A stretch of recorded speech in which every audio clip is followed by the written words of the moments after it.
As you know, this is the Transport Scrutiny Subcommittee's Q&A session with the portfolio holder, Councillor Ian Ward.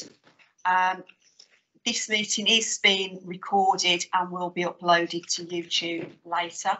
But I think if we start off with a round of introductions for the purpose of the meeting. So if we can start right over there with. So I'm sure I'm the Executive Director of Transport for West Midlands. Ian Ward, Leader of Birmingham City Council and Transport Portfolio Holder for the Authority. Helena, Head of Finance Business Partner in Strategic Planning, one of the Deputies Section 151 Officer for the Combined Authority. David Harris, Transport Strategy and Place Manager for Transport for West Midlands. Danny Six, Government Services Manager at the Combined Authority. Lindsay Roberts, Scrutiny Officer for the Combined Authority. Councillor Cathy Baton, representing the Association of Black Country Authorities and Chair of this meeting. Councillor Chairman Law, Birmingham City Council, the Vice Chair of this subcommittee. Councillor Barton McGarty from Wolverhampton City Council. Councillor Richardson, Coventry City Council. Councillor Martin McCarthy, Solihull Metropolitan Borough Council. Councillor Vera Waters, Walsall Metropolitan Borough Council. Okay, thanks everybody. So if we move on to the agenda formally, can I have apologies for the absence, please? Yes, Chair. Apologies received from Councillor Westwood. Thank you. Just to let people know, Councillor Westwood has asked for somebody else to be provided to fill the Dudley representative's place on this committee. Due to his work commitments, he is unable to attend. So I'm hoping that by the time we meet again, there will be a new Dudley representative. But we are still core today, so that's a bonus. Do I have any declarations of interest, please? No, thank you very much. And we will then move on to the purpose of today's meeting, which is the Q&A session with Councillor Ward. So Councillor Ward, thank you very much for making the time to come to us today. At the last committee, I think we had asked for a written statement in advance, which we'd had communication from TFWM that wasn't able to be provided. But nevertheless, I believe you're going to open with a few minutes overview of where we're at. Yes, apologies for not providing a written statement. I think by the time we became aware that that was the requirement, papers have been issued out. It would have looked odd to have produced a written statement that wasn't published on the required time frame. So I will just say something about the budgetary pressures that transport is facing at the moment. Do feel free to stop me at any point if you feel I'm going on and giving you too much information. So you'll all be aware that there's significant financial pressures that are being confronted by transport at the moment. We operate, of course, on a deregulated system, unlike London, so we don't get the level of support from government that public transport gets in London. During COVID, there was a significant fall off in transport usage, which obviously had an impact on the commercial viability of all public transport across the West Midlands. And I say all public transport because it includes the Midland Metro service, which is operated by TFWM.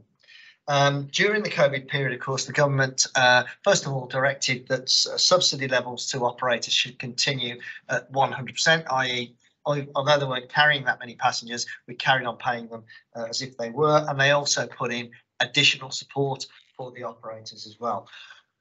That additional support falls out on 31st of March 2023, so that obviously provides a pressure on commercial services, and as a result there are proposals from commercial operators to remove a number of bus contracts and bus services. On top of that, there is the general pressure on wages, the general inflationary pressure, the increase in costs, the increase in energy, etc., etc. And those are impacting not only on the bus operators, but as I said earlier, that they also impact on Midland Metro services as well, meaning that Midland Metro is going to require an ongoing subsidy if we're to operate it to the extent that it's currently operating going forward. Increased interest rates also impact on the Combined Authority's ability to borrow money, so cost of borrowing going up, and of course there is inflationary pressure on any construction project. So transport construction projects are suffering from inflationary pressure, which impacts on the ability of the Combined Authority to deliver them, but also it has an impact where there are capped grants for infrastructure investments. And of course, as prices go up above the grant level, you've got a pressure. And so we're getting pressures revenue-wise and pressures on capital budget as well. Now, over the medium term, it's expected that these factors will continue. The budget process for setting next year's budget is already underway. Scrutiny will be engaged in that in due course. A little bit of positive news, you're probably aware of VSIP monies and you're probably aware of CRSTS capital settlement. It was £1.2 billion.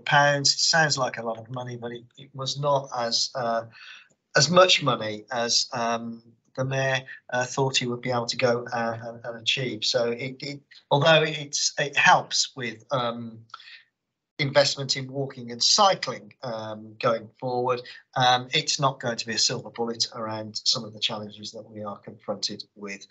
Now, I'm given to understand that the Scrutiny Committee will be engaged in the budget process in December, and the draft proposed budget will go on to the Combined Authority in January of next year.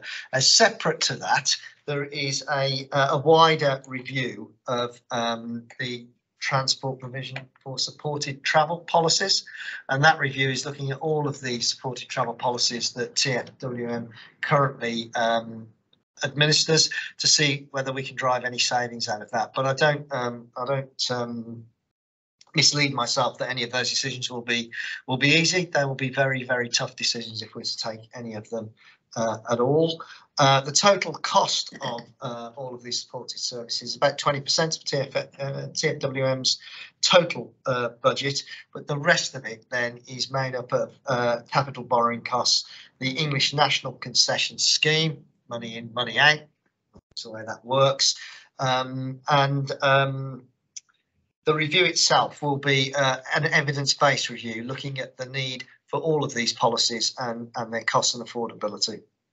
And then just to say, there is ongoing uncertainty regarding bus network operators because they are subject to all of these costs. So things may well get worse going forward because of the level of inflation and general state of the economy. And there is no further government commitment to support public transport services beyond that date of March 2023. Midland Metro, as I've said, is likely to require ongoing subsidy into the future, and there is a gap in next year's transport budget of some 9.7 million that's going to have to be resolved one way or another, and that 9.7 million assumes there is a 2% uplift in the transport levy agreed by the 7 Mets for the next financial year. That's not been agreed yet, but we're all aware that there is best part of a £10 million gap, assuming we do agree the 2% increase in levy. So it's a little bit of a grim picture, but we are where we are, and it's to be hoped the government do not make matters worse.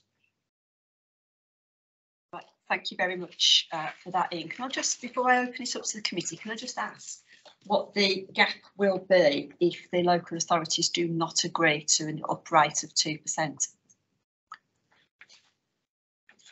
12, is it? Around about 12? So a 2% uplift removes about 2.3 million of additional cash. So it would, 2.3 million. Okay. So, yeah. I'm laughing because that gives us a significant problem, doesn't it, if that levy is not agreed. Okay, so I think that was really helpful in terms of scene setting and setting the scene for the challenges that are definitely ahead of us within transport within the West Midlands. So one of the first questions, you've seen the headings that we've come up with. So we've got financial challenges, impact on capital projects, concessions, effectiveness of holding bus operators to account, cycle lanes, Transport policy. So those are the general themes that we have got to, that our questions fall under, plus governance. So if we start off on finance, and I mean, obviously you've covered some of this in your presentation, Councillor Ward, but it goes back really to I think the Trailblazer devolution deal, with a lot of the questions that we've asked around the Trailblazer devolution deal is the ambition versus the resource. So whilst the CA has ambition in lots and lots of areas, and transport being one of them, we're seeing that the resource doesn't match that ambition. So in terms of growth, if we haven't got the resource to match the ambition, where do we go with that? I think the answer to that's fairly obvious. We'll have to cut our cloth to suit, won't we? And I think that interestingly, there was a discussion amongst Met leaders about the Briley Hill. I forget the name of it. Wednesbury to Briley Hill metro extension, which there is not funding for, but there has been built into the medium-term financial plans of £4.8 million from 25-26 onwards to support that. But you know, the truth is we do not have the money, and I think there has been a problem that's, I think we all bear some blame for this in actual fact, a problem that goes back a number of years where we have continued to make commitments that cost money on the assumption that things will all remain the same. And of course, as we've seen with recent events, things are not remaining the same. We now have an inflation rate of, what is it, best part of 10%. We have energy prices rocketing through the roof because of events elsewhere. And we have interest rates going up more than they otherwise would have done because of government action. So it's, you know, we're in an extraordinary position, and at some point we're going to have to recognise the reality of this. Thank you. I think that's a really honest response to the question. But if I can just, so I will bring colleagues in, but as we've touched on the metro extension from Wednesbury to Briley Hill, and obviously I am from Dudley and representing Black Country Authority, so it is quite pertinent. So, you know, we've seen press recently where government are going to step in and fund that extension. Or commitments that they will fund that extension. You know, so is that going to happen, or are we reliant on funding? You know, the internal funding. How much store can we put by the promises that we've been given to deliver that extension? I wasn't aware that Liz Truss had made a commitment to that.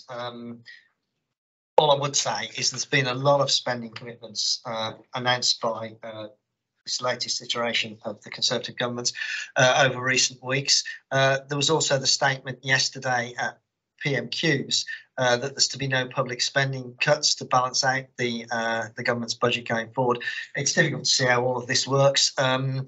You know, I, like everybody else, I read the newspapers, I read the comments by economists who are commenting on this. There doesn't seem to be very many people who believe this is a credible plan. So I think over the medium term, there's going to have to be a balancing out of the budget. So there's either going to be tax increases or there's going to be spending cuts. That's the real world we live in. So I wouldn't be at all surprised to see further U-turns being announced by the government. Thanks for that, Councillor Ward. So I'll open it up now to the rest of the committee, and Councillor McCarthy. As an authority, an effective authority, we may be judged by transport users on the reliability and the reach of the services we provide. How can we demonstrate better that locally managed funding is spent more effectively than funding held or managed by central government, or as you mentioned, by Transport for London? How can we demonstrate? Sorry, was the question, how can we demonstrate that we can spend money more effectively locally than they can in Whitehall? I think I've always been of the view, actually, that that money should be spent as near to the citizens as it possibly can be. So I've always had the view. We live in one of the most centralised states in the world. I think it's only North Korea there's more central control than the United Kingdom, particularly when it comes to budgetary control. So I think what we need in order to be a more efficient economy and a more effective economy, and to create more gross value added throughout the economy as a whole, is the devolution of powers and budgets to the most appropriate level. So that is devolution out of Whitehall to the combined authority level where that's appropriate, onwards to the metropolitan authorities where that is appropriate. And in the case of Birmingham, we're not completely parish, but we do have 2 parish councils. And in the case of Birmingham, I would argue that for those decisions that can be taken at the parish council level, we should devolve the powers and responsibilities down to that level. I've always thought that would be the case. And if you compare the large cities of England with the large cities of Germany, you will see that cities like Birmingham, Leeds, Manchester, and Newcastle make a smaller contribution to the UK economy than do German cities to the German economy.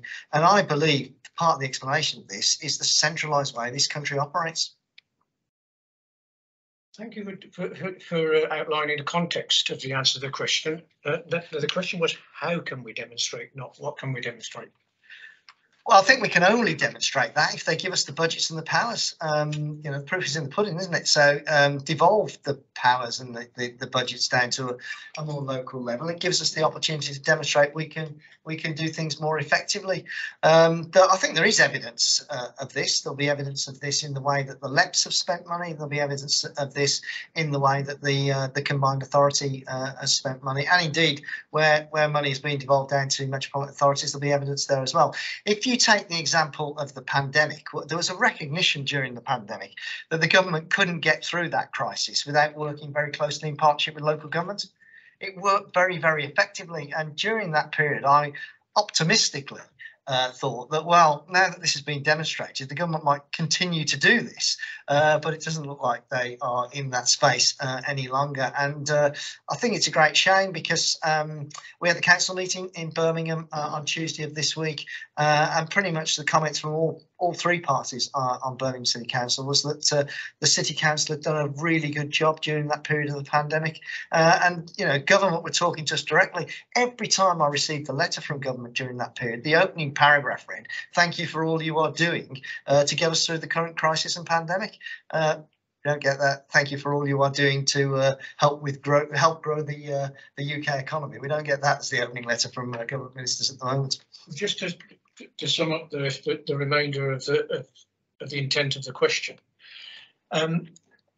we talked about obtaining more money and a more reliable stream of money from government. The how part of this question, how are we better at doing it? How do we do we deliver better value locally, is core to getting that money, those decisions made here. And I'm still not quite seeing a full, this is an opportunity for all of us. If we want more money from the government, we need to demonstrate that to them, smack them between the eyes with it, but we're not yet doing that.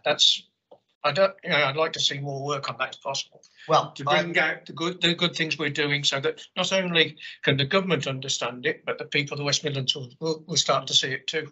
I think it's probably a role for Scrutiny in this. So there are 2 tranches of money, aren't there? The BSIP money that's been passed down from government to TFWM, and there's the CRSTS money, which is capital money, that £1.2 billion. So we need to demonstrate that we spend these monies effectively, that we can continue to deliver the infrastructure across the region that's going to be required to grow the economy, and that we can still maintain and operate, or not that we do the operating, but maintain and support public transport services right across the region as well. And maybe a close look at how the BSIP monies and the CRSTS monies are spent, and whether that demonstrates value for money and better value for money than would have been delivered had those monies been retained centrally, is something that Scrutiny can help us to look at moving forward. A bit like Manchester, perhaps. How do they spend it? Well, do we spend it? I think there's some work being done that in this past year in that area. It's nice to bring out the core themes from that, but I'll let you. Thank you. Thanks. Councillor McCarthy. Do we have any other questions that anybody wants to raise under financial challenges? Okay, we'll move on then to the topic of impact on capital projects on funding pressures, and Councillor McGarity. Thank you. Councillor Boardman, specific question is, how might the lack of resources impact on the delivery of capital infrastructure projects within the local transport plan? Well, as I said in my opening remarks, interest rates going up are obviously going to impact on the ability to borrow. Where we've got capital schemes that are subject to grant awards, we're likely to see that moving forward, those grant awards will be insufficient to cover the cost of what we're doing. I think we do need, I've been pushing for this on the Combined Authority, we do need a review of everything we've got in the plan going forward. That was currently capped at some 800 odd million. 840 million seems to be the number in my head. 840 million, but of course with inflation now and interest rates where they are, interest rates likely to increase over the coming 12 months. Some of the things within that programme are going to move into a position where we're going to struggle to afford them. And I mentioned one metro scheme a little bit earlier in the Black Country, but it's also true that the metro extension in Birmingham was also the subject of financial pressure as well. And part of the problem here as well is that the revenue that's generated as you build the scheme out then supports the borrowing for future metro extensions going forward. So that extension in Birmingham was key, I think, to some of the numbers that on the Briley Hill scheme, and the fact that the pandemic we're not yet back to the pre-COVID numbers. We're at about 84%, I think, of patronage on public transport. We're not back at 100%. There's an issue there as well, actually, in that we're still paying 100% out to bus operators, are we, on supported services? So we were paying 100% on supported services. We're now paying on network. I think Kate can probably explain it better, but we're still paying more than the services that are out there. Yeah, we're effectively paying on profile, which is on pre-pandemic levels, but they are slightly reduced down due to service mileage effectively, but it is more than the service that is being delivered. So what that means is we are passporting subsidy onto operators in excess of what we would have to pay were we simply doing it on the number of passengers which are entitled to a concession. Supplementary. Okay, Councillor Sims isn't here, so I'll pick up Councillor Sims's question, and I guess this, it also comes back to part of the discussion in your opening statements around the ability of local authorities to increase the transport levy, given the financial pressures currently being faced by a number of local authorities within the region. What's the appetite, do you think, for increasing that levy, and do you think you are going to get that through? Because get that through with the vote with the other leaders. Well, I think that all local authorities are going to come under increasing financial pressure. It's already the case, certainly in Birmingham, where I know the numbers. We had a £33 million gap in the 23-24 budget when we set our budget last February. That gap has now risen to 80 million. So clearly we're going to struggle going forward on that. I don't believe that 80 million assumes a 2% increase in the levy. So it'll get slightly larger if we do sign up to that. One way or another, we've got to balance all of these budgets out. We've got to balance out our own local Metropolitan Authority budgets. We've got to balance out the Combined Authority budget. And these are extremely challenging times. So I think it's going to be an interesting discussion. It's not just about the transport levy. Also back on the table appears to be the mayoral precept on council tax. I think that's going to be a difficult sell to people who are obviously struggling with the cost of living crisis, and many people, of course, are going to be struggling to pay their mortgages going forward. So I think these are very difficult decisions, and unless a rabbit is pulled out of the hat on the so-called trailblazing devolution deal, then we're in for a pretty grim period, I think. Yeah, I think I would agree with you. I mean, I think Dudley Council's budget is deficit, not on the scale of Birmingham's, and you wouldn't expect it to be, but nevertheless, in terms of us being able to manage it, I think we're looking at a 13 million deficit for the end of this year. So again, that presents significant challenges and difficult decisions to be taken. But I suppose with the backdrop of the commitment around climate change and the net zero carbon, you know, it's balancing this out, because if we don't achieve you know, the modal shift in transport and have the services to be provided for it, then the 2041 commitment is looking very difficult, isn't it? And that's a good point, actually, because in the council meeting we had in Birmingham just this week, I was making the point that it's very easy in these circumstances to sort of turn inwards and just focus on the local authority and the services and how you're going to continue to do them. I do think it is important to continue to be optimistic. I think it's also important to continue to be ambitious, because certainly we are not going to turn around or take carbon out of the transport system if we're not going to be ambitious. We've got to continue to try to look at the bigger picture and the longer term. I know it's normally a difficult thing for politicians, but we've got to focus on the longer term here, I think. Yeah, thank you for that. I would absolutely agree. You touched earlier on the concessionary passes and the view, and there's going to be a review, I believe you said, on that around concessions. Can you expand a little bit more on that? So in terms of the national concessionary scheme, and then what we do locally, and where that's likely to go? So where we are is looking at all elements of this. The national system, and coming on this because she's closer to the detail. My understanding of the national system is money into TFWM and it's just money out. So only we can only affect that at the margins, I think. On the local schemes, we've got the subsidised bus network where we put routes in where commercial operators won't operate in order to ensure that people who do not have access to a car are still able to get to a job and get to whatever else they need to do. And then there are concessions added onto the national scheme for pensioners for additional hours, I think. There's concessions on rail, concessions on the Midland Metro, and there are child concessions. And somewhere I've got a table which contains all of these numbers.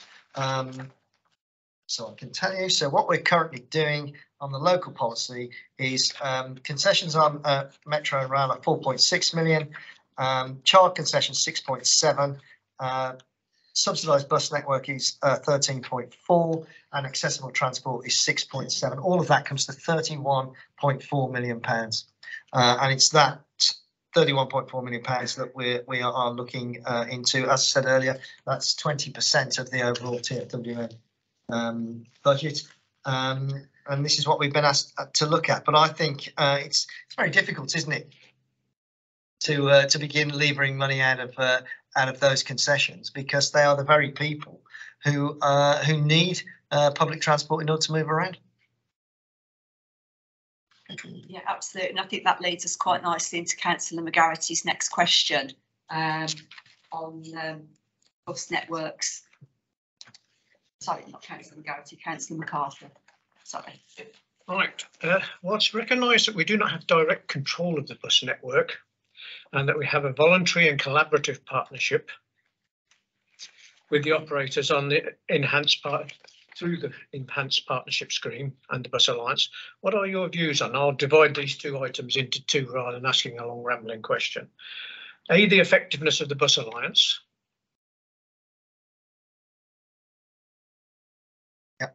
And the second part would be, does it do a good job at encouraging behaviour change?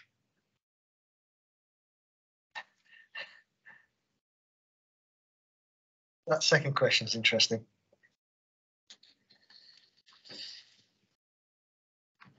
Okay, I think the enhanced bus partnership that we've been operating across the region with bus operators has been effective. It does allow us to require operators to meet certain quality obligations. In return, of course, local authorities have to invest in the infrastructure to make hopefully bus services more reliable, etc. TfWM is also proposing at the moment to take over registration powers from the Traffic Commissioner, which will allow, instead of the Traffic Commissioner deciding on the registration of services and the deregistration of services, TfWM is looking to take on that responsibility, which will give a little bit more control. What we're also doing, though, we've not been complacent in allowing the bus operators to just think, well, we're operating with this enhanced bus partnership and we'll just get on with it. We're also putting pressure on them because at the same time we are considering the option of franchising. Now, franchising, the way that works is you've still got private operators, but TfWM would actually procure the routes from the private operators that are bidding to run the routes. Again, I don't think this is a silver bullet because what it does is it transfers the risk of income from the operators into TfWM. So all the bus fares that are charged, then that risk gets passed across. So if there's falling patronage, that risk is then directly held by TfWM, and we, as local authorities, then I guess we're going to have to work out how we would deal with the loss of income.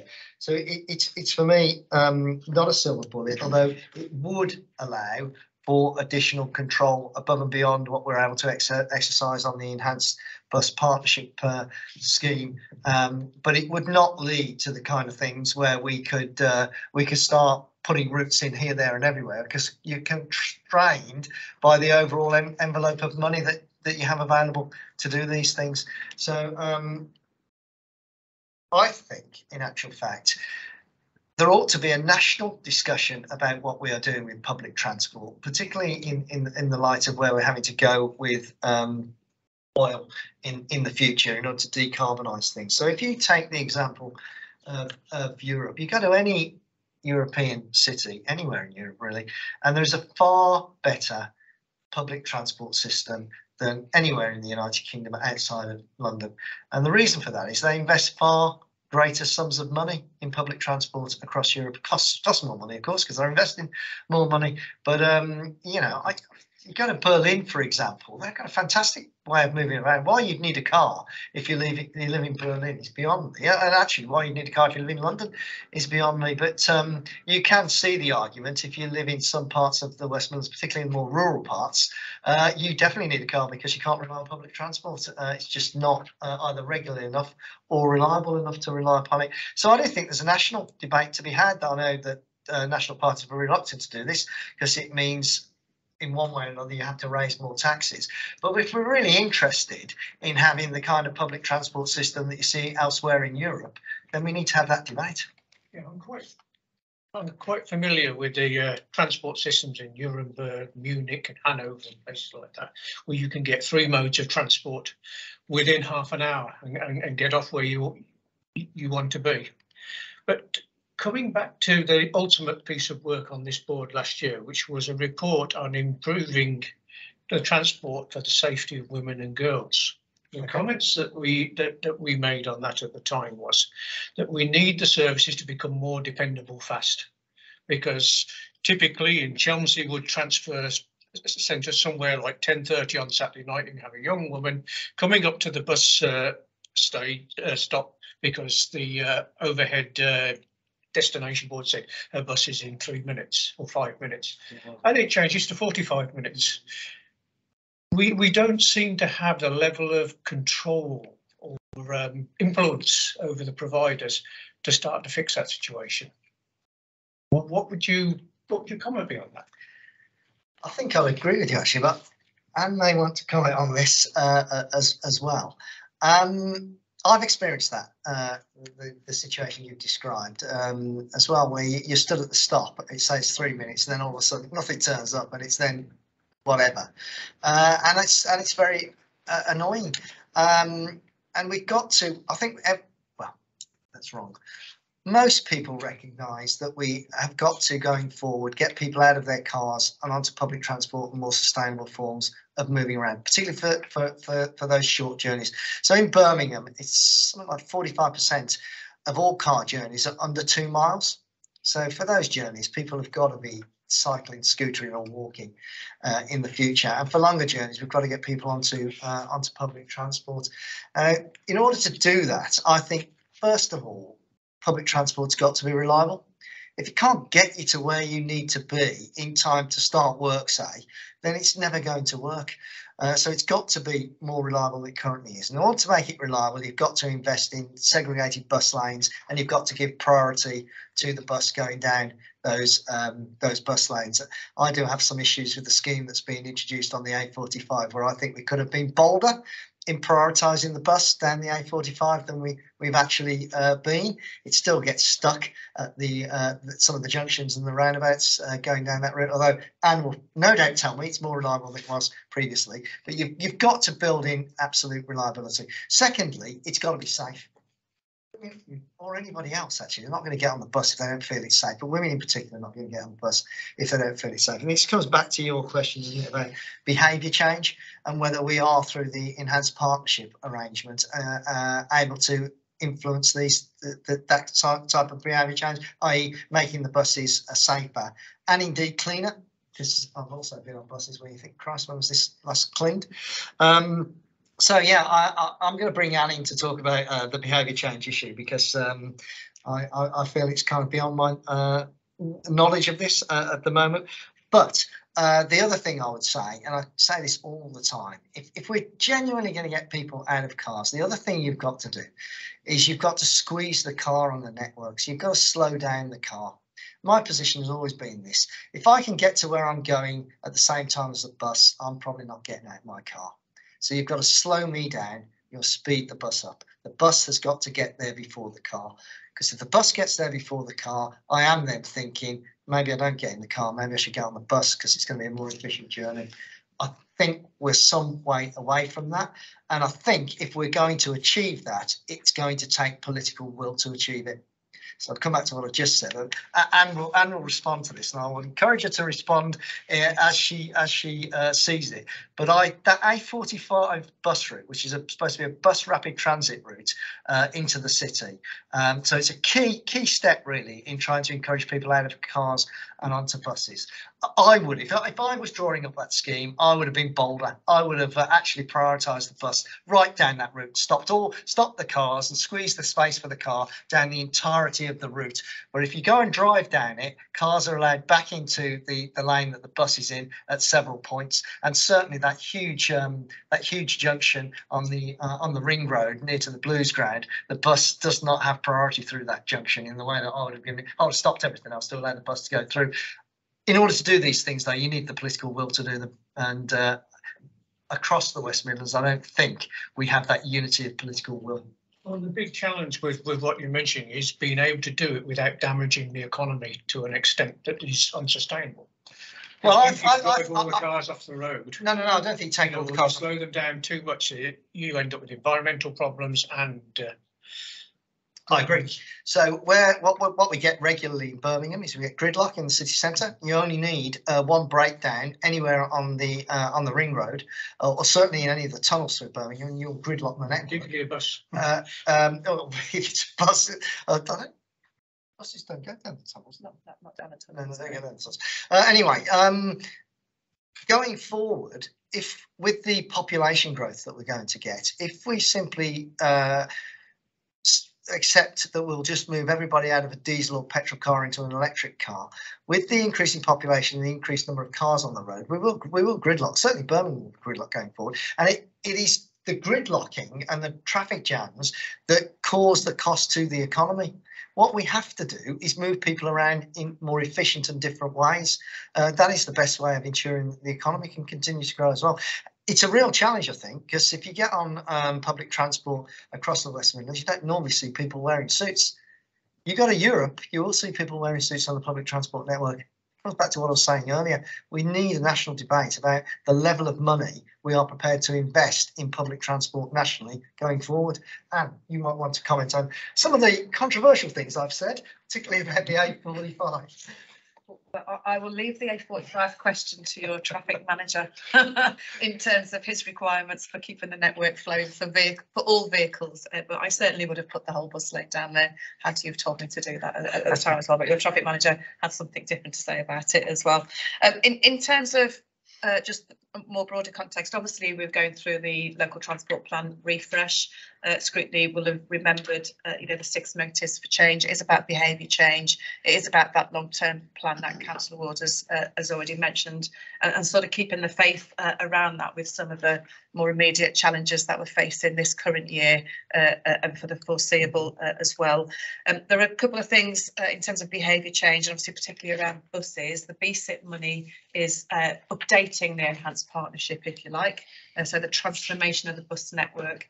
It is about also integrating the bus with the tram, with the train, with walking, with cycling as well, so that you've got that seamless integrated transport system, reliable and dependable and safe. So you know it's going to turn up when it says it's going to turn up and you're able to get on it.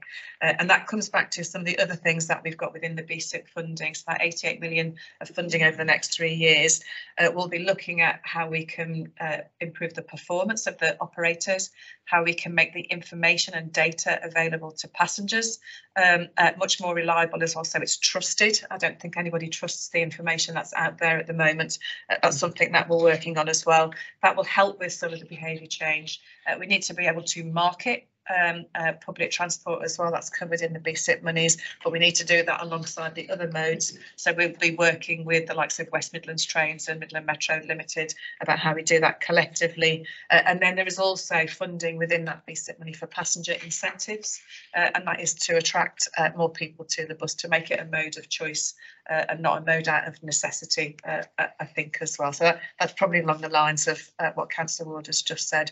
So we've got those proposals in there, and of course I will be on the A45 looking at where I can put more bus lanes. It's good In all fairness, though, I think that was far more detailed than what I said. it's good to hear that because it starts to give me a little bit of confidence that that you're actually trying to make public transport better, so it outcompetes the car rather than a race to the bottom where we just make cars more miserable to use. Yeah. So one of the things I'm quite passionate about with the team, particularly after the Commonwealth Games, and I've had this conversation with Councillor Ward as well, is that customer experience. We've been so focused on what we deliver in capital-wise and what are our financial pressures through COVID and beyond, is that we've lost touch with the customer that's out there, the people that we're here to serve as well. And actually for people to use it, they need to feel comfortable using it. The experience needs to be enhanced as well. We saw that throughout the Commonwealth Games. You know, I've never had people say thank you for what we've done ever, but I got that throughout the Commonwealth Games, and that's what I want to try to make sure that we maintain that momentum as well, and put the customer at the front of. Would I expect my children, my parents, to travel like that? No, I want to make sure that the experience is good as well. Yeah, I think thank you for a good train service to get to Birmingham in the morning from Marston Green or Coventry. That's a good example. We never ever take car to Birmingham simply because the train is so much easier. That's what we're trying to get at. Yeah. Yeah, and you're fortunate there that that's on the West Coast Main Line, isn't it? So, notwithstanding the problems of the train operator at the moment on that line, there was a very good service between Marston Green and the centre of Birmingham. Every 15 minutes was a train, I think. So yeah, that's a very good service. But if you can compare that with some of the more rural parts of Solihull, where you perhaps haven't got a train station and you're reliant then on bus, it's not the same experience, I don't think, getting from those locations into the centre of Birmingham. Yeah, rural people living in straitened circumstances are particularly challenged by that, because they quite often don't have a footpath where they can walk on this country lane that would have taken 10 minutes by bus. They don't have a choice in that sense. Yeah. Thanks very much. And I think I'd certainly echo the experience, the wonderful experience of the Commonwealth Games and the ability to travel really easily. You know, it was such a stress-free experience, and with the aim would be, it would be good for all our travel experiences to be the same. Councillor Waters. Does Twfm do enough to, sorry, I'll start again. Does TWFM do enough calculation on public transport data to help the members consider policy changes? Do you actually gather the data yourself, try and gather the data yourself, or do you actually look to the bus operators for their data? Let me have a go at this and I'm told I'm wrong. I think the position is on the subsidised routes, we can gather the data ourselves because we're operating those routes or paying for those routes. On the other routes, we're reliant upon data from the bus operators to inform our decisions. Yeah, that's right. And what we're going through is a series of validation of the data that comes direct from the operators. We've tried to get much better at this with the cooperation of the operator. That's also the purpose of the enhanced partnerships as well. It sets some terms and conditions about the information flow that comes back to us so that we can analyse the routes, analyse the performance, what mileage was not covered, how many buses were late, etc. We get much better information in the rail industry. It's it's nationally set, so we can do that. We've obviously got quite good information through the metro as well, but the enhanced partners and the terms and conditions of the BSIP funding through to the operators will help us improve in that space as well. Can I come? Sorry, can I come back?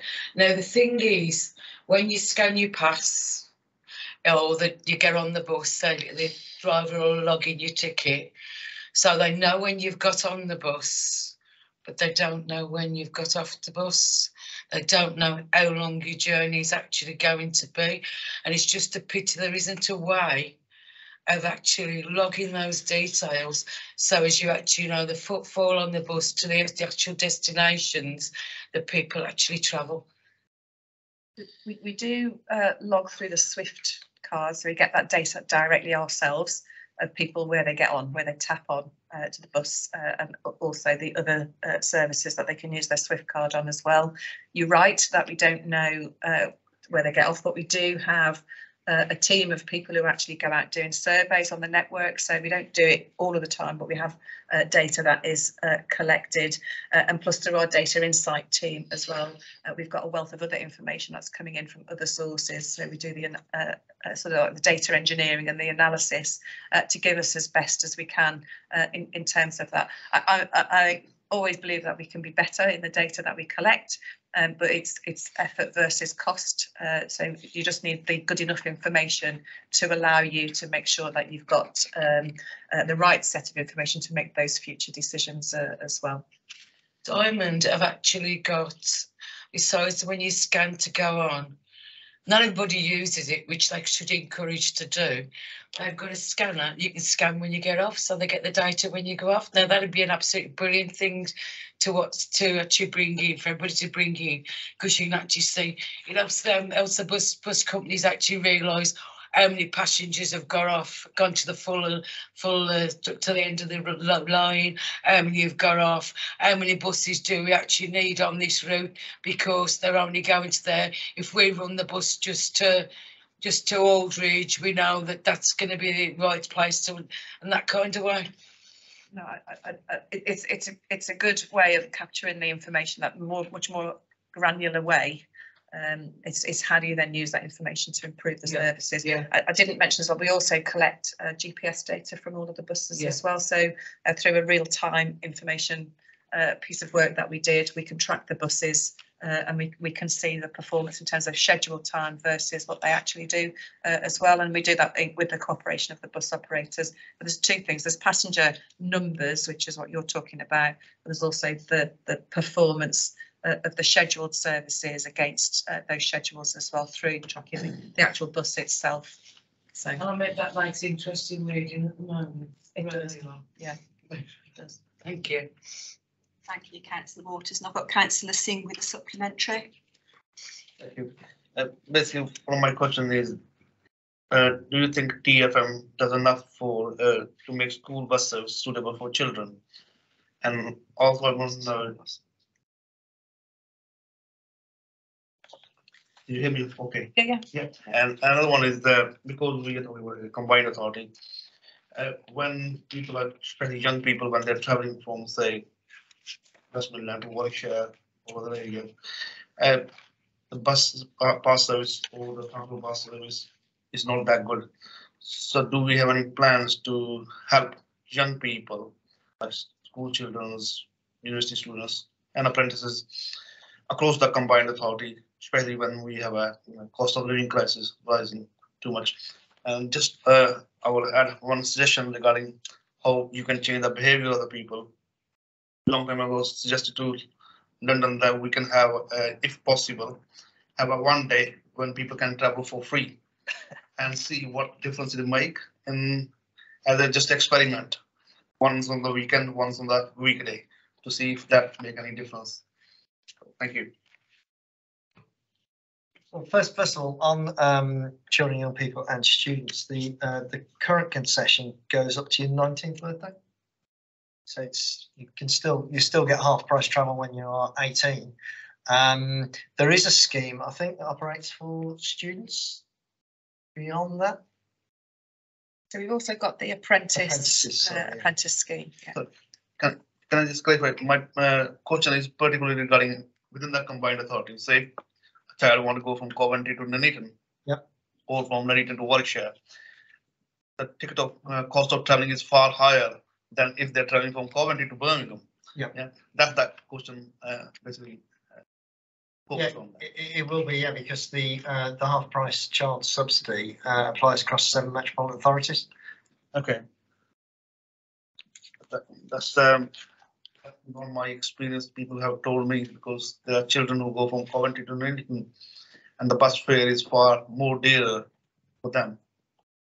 Yeah, so once they've gone out of the 7 Met area into Nuneaton, they're then facing the whatever the charging mechanism is within the local authorities within Nuneaton as well. So those cross-boundary services that take you out of the scheme that TFWM operates means that you're beholden to the charges then that are within those other authorities. We do spend time with our boundary authorities, so Warwickshire, for example, where we're looking at ways in which we can sort of incentivise and support those policies, but it requires those authorities to do the same as what we've done as a combined authority in terms of continuing to subsidise those local policies, those local assisted travel policies for young people where they may not have a similar policy in Warwickshire, for example. It's because they're not full member of that combined authority, that's the reason. They're not covered by the TFWM. That's the only area that I'm allowed to operate within, is within TFWM.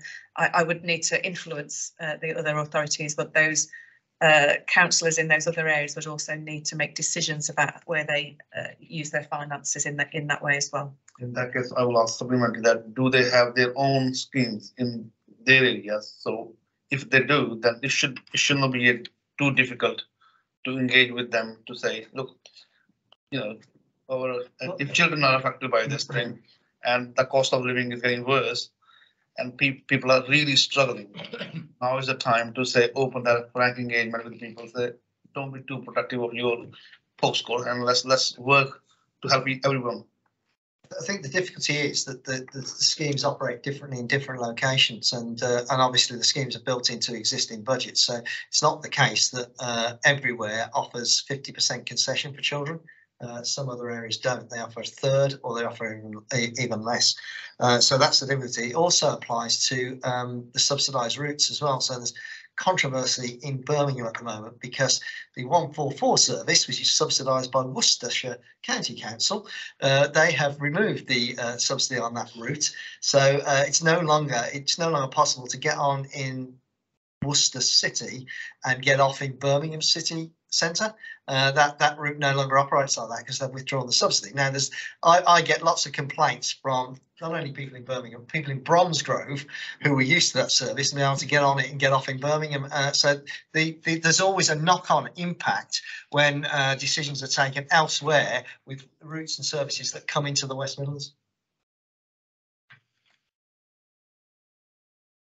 Then, what about the schools? Because in Coventry we have a huge problem where school bus routes are getting dropped, and even the charges for school children is quite high, and they don't give options to children to say pay daily. So you have to pay for the whole term to get on the bus. And those kind of practices are really awful. I don't know what we can do for that.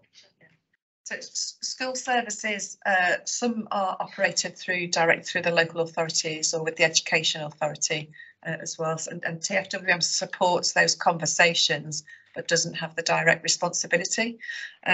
So we probably, and I know there are specific examples in Coventry where this has become an issue. We got more and more involved through school services during the COVID period as well. There was some funding that came from the Department for Education to support school buses. And we are also seeing some of the commercially operated school services by National Express, for example, under threat as part of that as well. So we're doing what we can to make sure that schools are served by buses, but it's a joint endeavour between us, the local authorities, where that responsibility sits, and then also with the commercial operators as well. So it's a more tricky subject, I would suggest. Could I ask if this kind of situation exists in other places as well? If it does, then it probably does need a bit more representation at the national level, so we can have some kind of funding on the national government rather than, because it is stressing children out, it's stressing the families out, it's putting a lot of pressure on people. So if they want to pick their children, they have to take time off from work or do adjustment. It creates all kind of issues regarding that. So if we can help, I would like some kind of hope that we can either lobby central government with something like that, because it is affecting a lot of people. It could be a good joint piece of work, Chair, in terms of, because it's governed by statute in terms of where those responsibilities sit. So how do you bring those different bodies together to see what collaboratively could be achieved to improve the services? If you put the student at the front of it, yeah, what could be done to improve it from the student's perspective? But it doesn't solely sit with TFWM. It would require us to work collaboratively with those that have that statutory responsibility. Yeah, thank you for that. Sounds very encouraging. So thank you.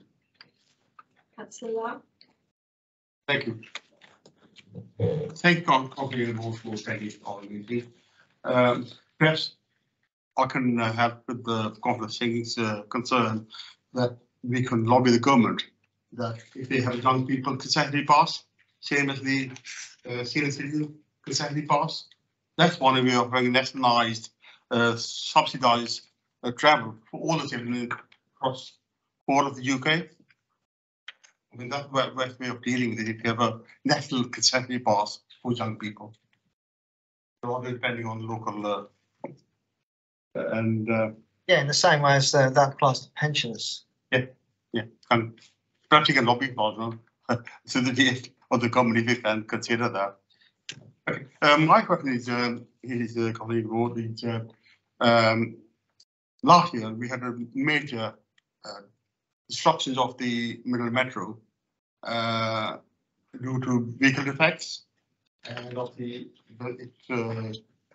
hospital trains to the metro users, and obviously it didn't do any good for us or education. So, and my understanding was there's going to be some sort of inquiry into the breakdown of the vehicles. I haven't seen the outcomes, and I'd like to know what stage is that inquiry at, and what lessons are being learned. That's one question. The second is, cities like Birmingham got to have major events. I mean, recent Conservative conference we had, That's due to security reasons. The metro was stopped just running at the town hall rather than going all the way to Willis. And to me, I think we got to find a way of not to have the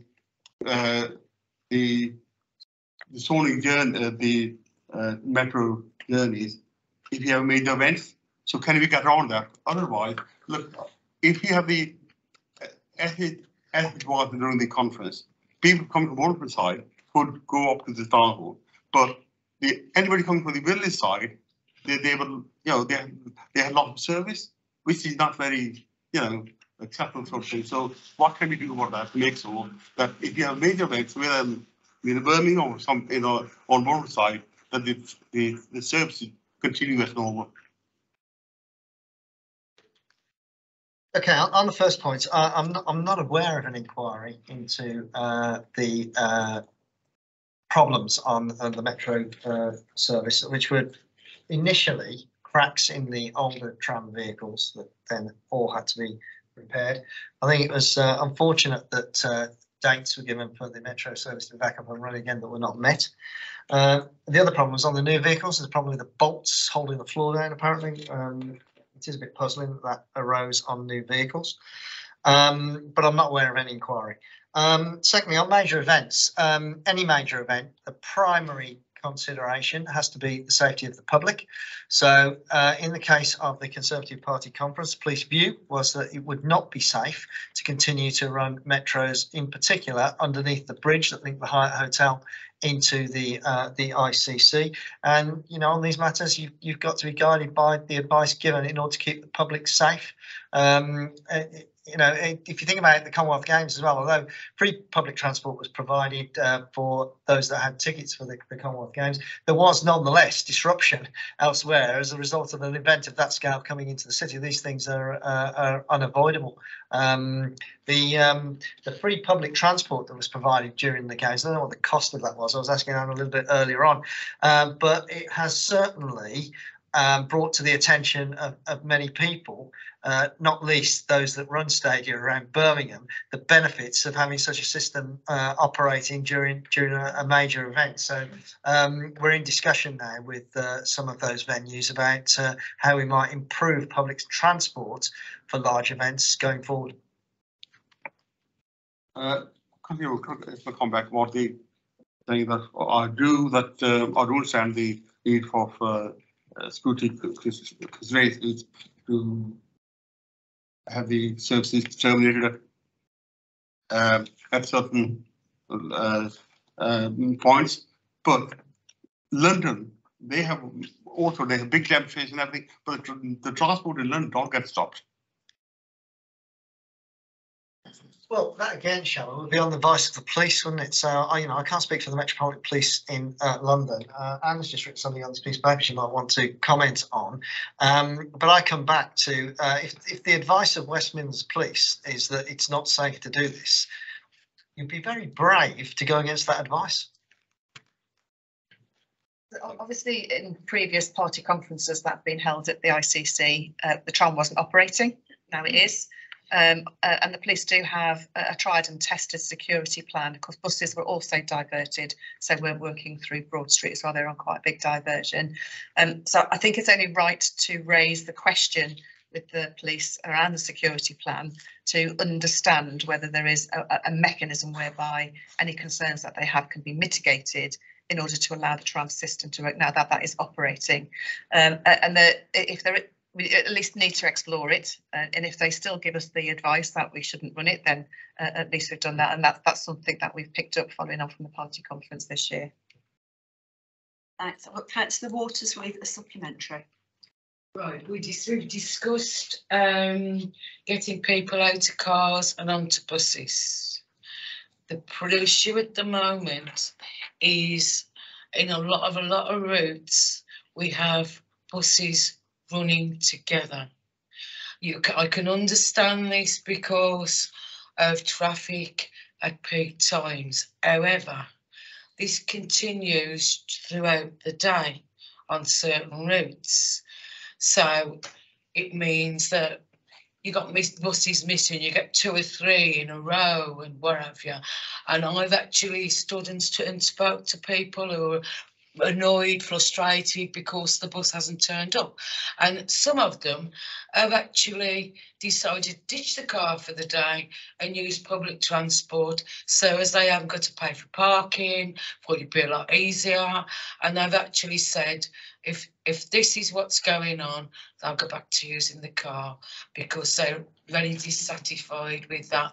Can we actually hold them to account to actually to try to encourage them to actually reset the buses during the day, use the intercom to say to the drivers, can you, there's 3 of you running in a row, can you actually, one of you reset so as you're back on the route, go through not in service so as you're back on the route. There's enough on this route to pick up the amount of passengers we're picking up off peak. The enhanced partnership scheme will require, or there will be agreement under that for buses, bus operators to provide the timetable for the buses they're going to run, and they're supposed to run those buses to those timetables. So it's a little difficult during the day if they are having problems with congestion or pinch points along the route, which is causing delays in one bus, and that's how you end up with 2 or 3 arriving at the same time. It's a little bit difficult for the operators, in all fairness, to get around those issues. What you need in order to build reliability into the system is you need bus priority schemes, and you need to prioritise the bus down those priority schemes. So you need to hold up the traffic to let the bus through so the bus can maintain its timetable. And that's where I think going forward we have to be a lot bolder than we perhaps have been in the past. Certainly we've had a situation in Birmingham where we went through a period where bus lanes were being taken out rather than put in, and that just made the situation more difficult. But that's how you build reliability into the bus system, by prioritising buses, by giving them their own space and holding up cars to allow buses to go through. Yeah. Thank you, Councillor Waters. So the next set of questions are around the net zero carbon objectives. So I've got Councillor Singh first. Thank you. A member of the public have been encouraged to use the public transport network, as this will help in terms of climate measures, but sufficient service is not being provided, and therefore people are most likely to return to cars. What impact of reaching net zero, that will impact, have an effect on the target for reaching net zero? And my question, in addition to that, I would like to say that although this cost of living crisis and fuel cost is affecting everybody quite badly, but this can be a good opportunity for us now, that we can try to encourage people to use public transport if we can change habits. This can be used, this crisis can be used as a kind of opportunity. If I suppose that more money is required, but I think Councillor Ward was saying that we need to have a national debate. I think probably is the right time to ask for these kind of hard questions to the central government as well, that if we are serious about reaching the net zero targets and reduce our carbon footprint as a country, this is the time we can do something. I agree with that, but to be fair to the government, they have made money available through a scheme called Zebra, under which we've been able to purchase hydrogen-powered buses. So Birmingham City Council bought 20, and on the latest scheme, the TfWM have bought 124. And what that will allow for is what I'm told is the largest trial of hydrogen-powered public transport vehicles anywhere in the world. I don't know how many countries around the world have been checked for that, but that's what I'm told. So I think, there's an opportunity there to prove the concept. I think that for larger vehicles, so double-decker buses, particularly in hilly territory, hydrogen is likely to be a more sustainable solution than batteries, because batteries are very heavy. Having said that, in Coventry, they've made a commitment to electric buses, and I think it's about 2025. Yeah, all buses operating in Coventry will be electric powered. So again, there's another opportunity there to test out that concept. The other thing that's going on in Coventry, I think, is interesting is very light rail. So even lighter than the Midland Metro operation, with smaller vehicles, which is a lot cheaper to put in, a lot faster to put the infrastructure in, because you're not required to move all the underground utilities out of the way. So I think that's another interesting pilot about moving towards net zero that we ought to be supporting. And of course, and I know this is a little bit controversial, but high speed rail, people often miss the point that high speed rail will be net carbon neutral, its operation, and it also allows for more freight to be moved onto local rail networks. So that, you know, that's a contribution towards the movement to net zero as well. But I think I'm quite interested in Birmingham testing out the hydrogen concept, because I do think for a city like Birmingham that's likely to be a solution going forward. You think it's, I completely agree that it's a fantastic scheme and to test it in Coventry as well. But I think to change the habit of people to ditch the car or have a more dependence on public transport, I think we will need more either creative way of funding these things, or have some pot of money where we commit as a country for the reason that we will put people on the public transport, and that would be really helpful, I think. Yeah, so it's not helpful at the moment that national governments, all national governments have done this. They've kind of subsidised and incentivised car use. You know, the price, that accelerator that was on fuel prices, a tax accelerator, was taken off, wasn't it, a number of years ago? And so the cost of running a car in real terms now is cheaper than it was years ago.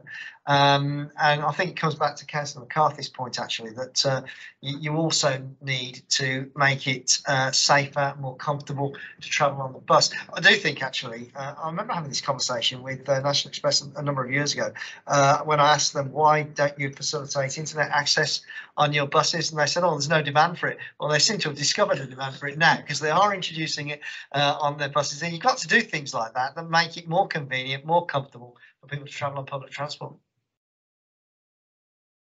Thank you. Yeah. Yeah. Thank you. Councillor McCarthy. In terms of our carbon neutral aims for public transport, if bus shelter glass or vision panels are continuously having to be replaced in some areas, what's the impact of this in cost terms and the mitigation measures that we have? I don't know the answer to. Obviously, vandalism costs us, graffiti costs us in terms of those things. Obviously, we also, through our Safer Travel Partnership, are looking to stamp some of that out. We do have a number of panels that we have to replace on our bus stops where they've been smashed. We also, in the design, obviously need to make sure that they are safe, so you don't just get shattered glass everywhere as well, or other options around, not just glass but other options as well that still may not the shelters usable. So that is some of the stuff that we look to do in introducing within our bus shelter designs as well, just to make them less attractive to vandalism, I think is the point. Perhaps this is to some extent make them less attractive to the kind of people that gather in because of what they're like.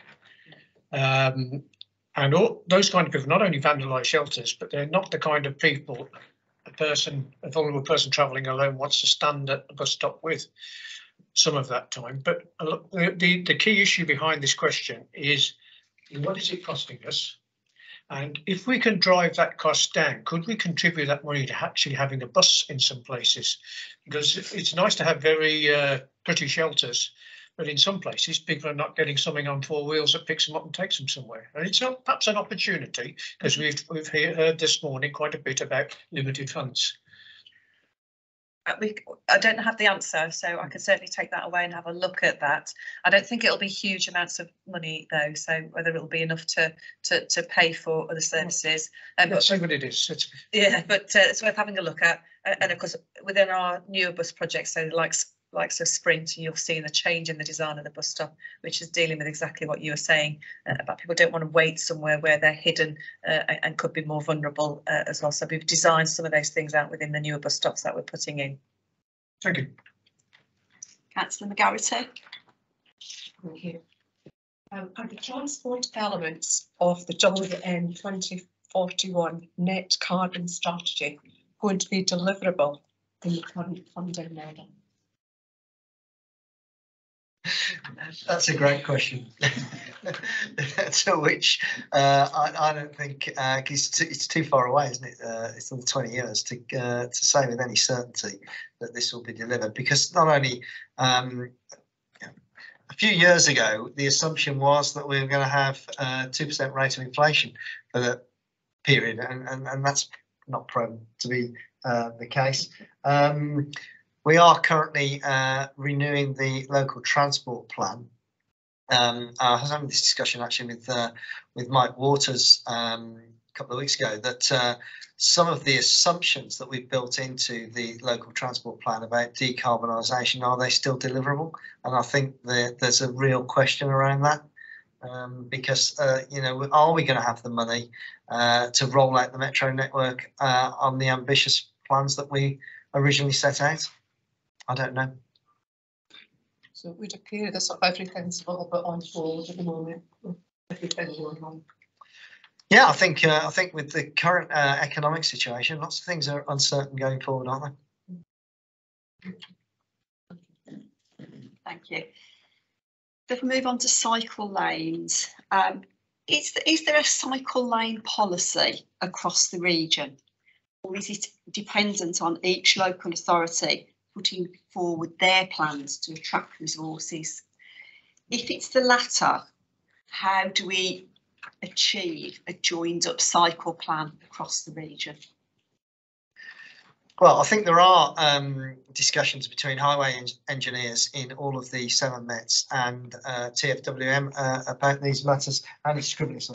Here there's a regional design guide apparently, and then there's some letters. What's that? The local, the LC WIP, so the regional plan that we've got around cycling and walking improvement plans.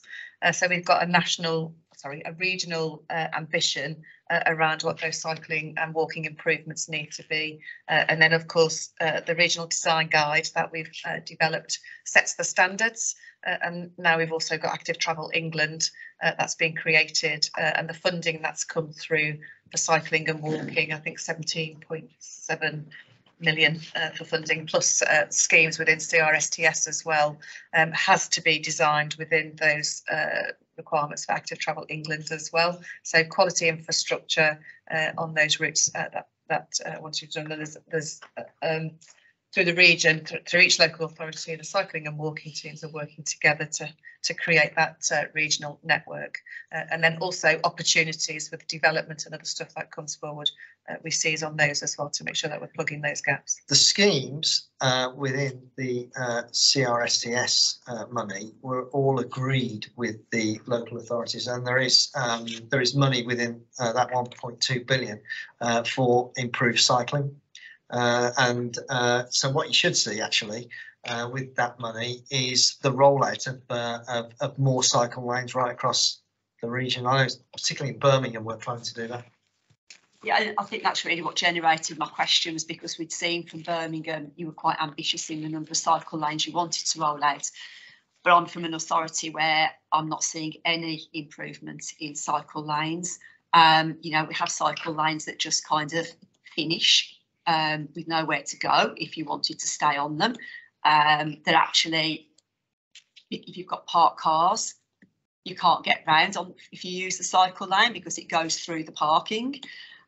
So our authority, and I suppose that's why I was asking, is it down to individual local authorities to put their proposals forward and apply for their funding, their pot of the funding stream, really? Yeah, it is. So, you know, maybe you ought to nudge Dudley Metropolitan Borough Council to do more around cycling. It's worth noting though, to qualify for the funding now, the terms and conditions is you have to design them to the requirements within the national guidance LTN 120, thank you, David. And of course, Active Travel England has been set up and will be reviewing all of those schemes as well.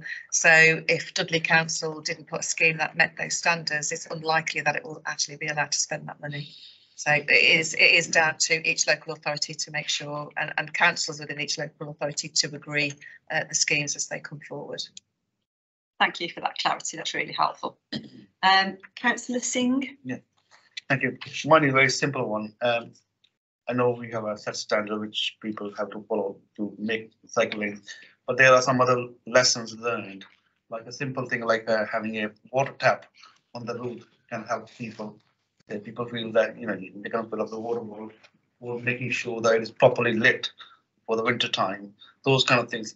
Are we sharing those things? Because some of the places I've seen, they have not taken that much care on those things. So I just would like those good practices to be shared across, because we are doing this and we want it to be successful.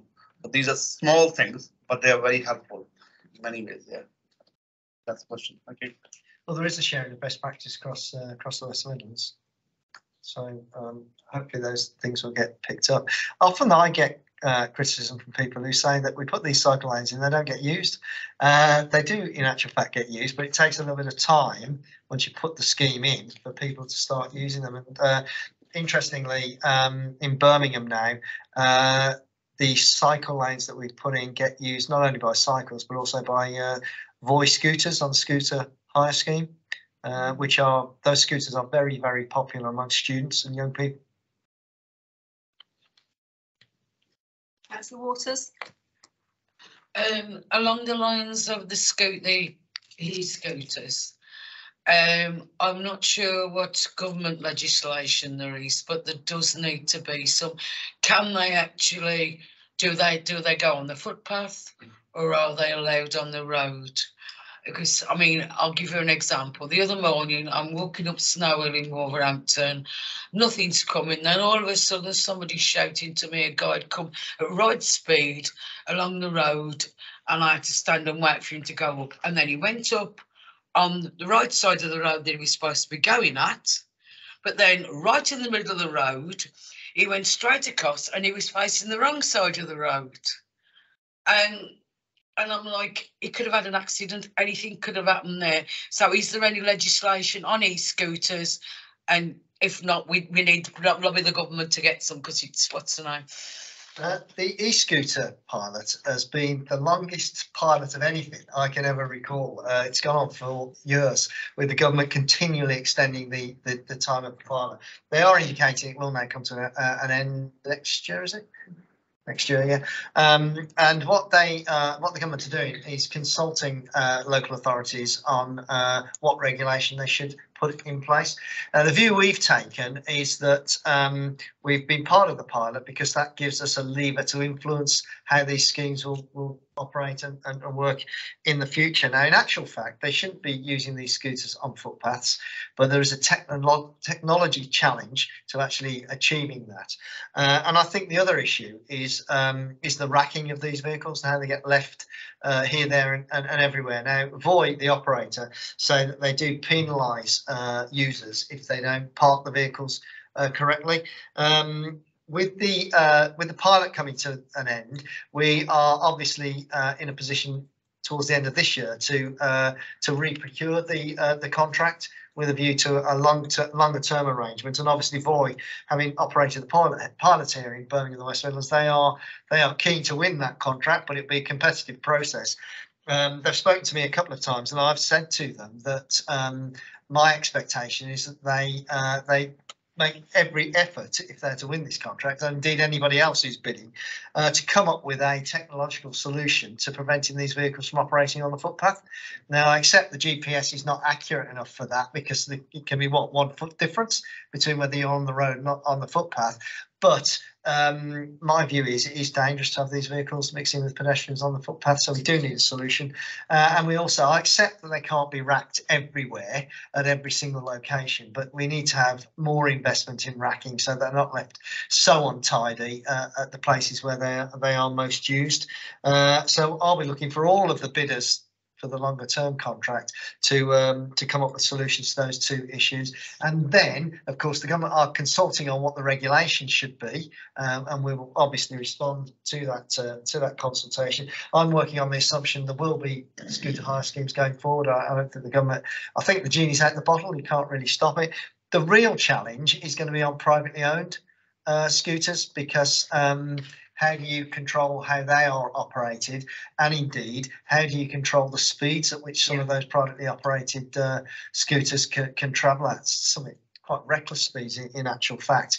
So what the government do about that, because how do you police it is the challenge, isn't it? But we will certainly look to ensure through the hire scheme that's let in the future that we have as much control as possible over where they operate, the speed at which they operate, who's allowed on them, and the racking of them.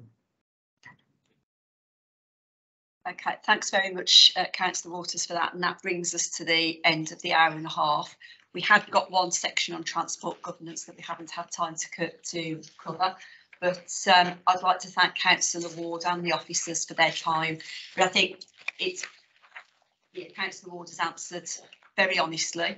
And I think, you know, the brief that you have is so big. It's, you know, I think to be on top of that brief in the way that you clearly are is refreshing to see. Thank you. Yeah, so thank you, everybody.